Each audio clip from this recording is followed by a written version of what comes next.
डब्बा गोबीची भाजी चना डाळ टाकून करून घेतलेली आहे. तुम्हाला माहिती आहे का डब्बा गोबी म्हणजे काय? अगदी बरोबर. पत्ता कोबी म्हणजेच डब्बा गोबी. काही भागांमध्ये पत्ता कोबीला डब्बा गोबी असं म्हणतात, कारण डब्यात न्यायला वगैरे सोयीची आहे म्हणून. इथे तेल ठेवून घेतलेलं आहे, मोहरी घालून घेतलेली आहे आणि चना डाळ मी वेळ आधीच थोडं गरम पाण्यामध्ये भिजत घातली होती. तुम्हाला भिजवायची असेल तर सकाळी जर करायची असेल तर रात्रीच भिजत घालून ठेवू शकता.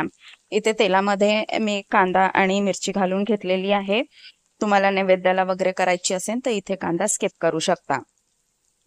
अगदी सुटसुटीत, सोपी आणि लवकर होणारी भाजी आहे ही. फक्त डाळ काय ती कोणती वापरायची आहे त्या हिशोबाने तुम्हाला थोडं लक्षात ठेवून ती त्या हिशोबाने भिजवावी लागते. चना डाळ असेल तर थोडा जास्त वेळ घेते भिजायला आणि मुगाची वगैरे डाळ जर वापरत असाल तर ती झटपट अशी भिजल्या जाते. इथे मी टोमॅटो घालून घेतला आहे आणि सुके मसाले घालून घेते आहे. हळद आणि तिखट घालते आहे मी इथे. चवीनुसार तुमच्या हिशोबाने तुम्ही जसं तिखट खाता त्या हिशोबाने इथे तिखट घालून घ्या. मिरच्या घातल्या त्यामुळे मी इथे तिखट त्या हिशोबाने घालून घेतलेला आहे. इथे आता भिजलेली चना डाळ पण थोड्याशा सुक्या मसाल्यांसोबत होऊ देणार आहे. तेलामध्ये परतवून घ्यायची आहे. व्यवस्थित मसाल्यांमध्ये एकजीव व्हायला पाहिजे या हिशोबाने थोडीशी मसाल्यांसोबतच ही टाकून घ्यायची आहे आणि तेलामध्ये छान थोडंसं परतवून घ्यायची आहे. इथे कांदे खूप खरपूस होऊ दिलेले नाहीये मी. थोडेसे नरम झाले, मऊ झाले, ट्रान्सपरंट झाले की लगेच मी बाकीचे साहित्य टाकून घेतलेलं आहे. इथे मी पत्ताकोबी आधीच चिरून घेतलेली आहे.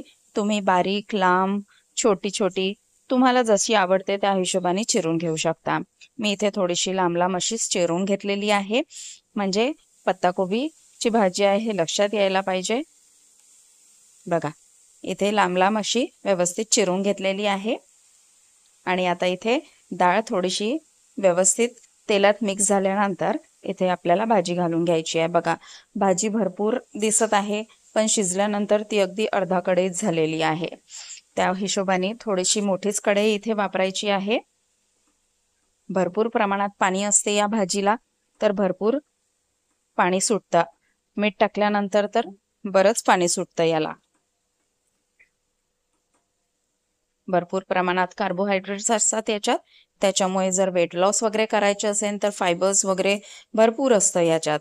त्यामुळे वेट लॉसच्या वेळेला डाएटमध्ये बरेचदा पत्ताकोबी खायला सांगतात. बघा, मीठ घालून घेते आहे म्हणजे भाजीला पाणी सुटून ती त्यातच शिजायला होईल. इथे मी झाकून नाही ठेवणार आहे, अगदी ओपनच ठेवणार आहे शिजवताना, कारण झाकून ठेवली तर भरपूर पाणी सुटतं त्याला. त्यामुळे इथे उघडीच ठेवून झाकण न झाकता इथे व्यवस्थित शिजवून घेणार आहे. थोड्या थोड्या वेळाने फक्त परतवत राहायचं आहे आणि जे पाणी सुटलेलं असतं ते सुकवून घ्यायचं आहे. त्यातच भाजी शिजवून घ्यायची आहे. बघा, मीठ टाकल्याबरोबर किती पाणी सुटलेलं आहे थोड्या वेळातच. आणि थोडी बघा क्वांटिटी किती होते टाकल्यावर किती झालेली आहे आणि जरा पाणी सुटल्यानंतर क्वांटिटी बघा किती झालेली आहे. अशीच थोड्या थोड्या वेळाने परतवत घ्यायची आहे आणि पूर्ण भाजी शिजवून घ्यायची आहे. जास्त वेळ लागत नाही. बघा, इथे मी थोड्या थोड्या वेळाने परतवत सगळी भाजी शिजवून घेतलेली आहे आणि मस्त लागणारी ही भाजी आहे. तुम्ही पण कुठली डाळ टाकून करता ती मला नक्की कमेंट करून सांगा. चना डाळ जर केली नसेल आहे तर नक्की टाकून बघा, खूप छान लागते ही भाजी. कॉम्बिनेशनमध्ये चना डाळ, मुगाची डाळ ह्या कॉम्बिनेशनमध्ये पत्ताकोबी खूप छान लागते. तुम्ही पण नक्की करून बघा. अशाच नवीन नवीन रेसिपी सोबत पुन्हा भेटू. व्हिडिओ आवडला असेल तर एक लाईक